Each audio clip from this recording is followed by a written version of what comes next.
میں آج پھر کچھ لوگوں کی غلط فہمی دور کرنا چاہتا ہوں. یعنی مجھے جب بڑے بڑے آستانوں کی گدیوں کے سجادہ نشینوں کی ضرورت نہیں رہی کہ میں ذرا نرمی کروں کہ کہیں وہ میرے ساتھ آ جائیں، خواہ وہ گولڑا شریف والے ہوں، توسا شریف والے ہوں، تو ہم چھوٹے چھوٹے لوگوں کی مجھے کیا ضرورت پڑی ہوئی ہے. یعنی میں یہ نقطہ نظر ہی نہیں رکھتا کہ میرے ساتھ یعنی ہزاروں کروڑوں لوگ کھڑے ہوں تو پھر میں کامیاب ہوں گا. میری کامیابی تو یہ ہے کہ میں حق بیان کروں تو میں کامیاب ہوں. اگر میرے ساتھ کوئی کھڑا ہوتا ہے تو ٹھیک ہے، نہیں کھڑا ہوتا تو پھر اس نے آپ برداشت کرنا ہے. یہ میں جو کچھ کر رہا ہوں ان کی آخرت کی فکر کے لیے کر رہا ہوں، ورنہ یہ نہیں کہ یہ لوگ میرے ساتھ آ کے کھڑے ہوں تو پھر میرا موقف مضبوط ہوگا. میرا موقف قرآن و سنت سے ہے، 14 صدیوں کے اکابر سے ہے، اور ان کی وجہ سے میں بولتا ہوں. اگر کوئی دستخط کرتا ہے اس نے بھی اپنی قبر کے لیے کرنے ہیں، اگر کوئی نہیں کرتا اس نے بھی اپنی نامرادی کے لیے نہیں کرنے. باقی دنیا ایک امتحان ہے، تو آخری سانس تک اس امتحان سے ہم سارے گزر رہے ہیں. اس بنیاد پر ہم جو فتویٰ بریلی شریف ہے اس کے لحاظ سے لوگوں کو دعوت دے رہے ہیں کہ وہ سمجھیں اور اپنی عقبت سنواریں، اور جو خاموش ہیں وہ بولیں.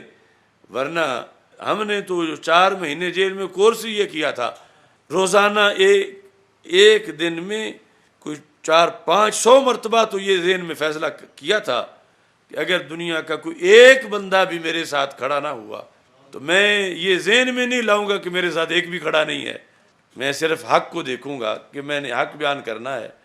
اگرچہ اسی واسطے یہ بڑے بڑے لیڈر تنظیموں جماعتوں کے اور آستانوں کے فون کرتے ہیں ملنے کے لیے، میں نام نہیں لیتا. میں نے کہا موقف میرا پہنچا ہوا ہے، اگر تم صحیح سمجھتے ہو دستخط کر کے بھیج دو تو پھر ملنے کے لیے آ جاؤ، ورنہ اس کے علاوہ میرے پاس جو ہے وہ ٹائم نہیں ہے کہ میں ایسے ملتا رہوں. اور کچھ لوگ جو ہیں وہ ان کے مزاج یہ ہے کہ کہتے ہیں ہم درمیان میں خاموش بیٹھے چونکہ ہم نے صلح کروانی ہے.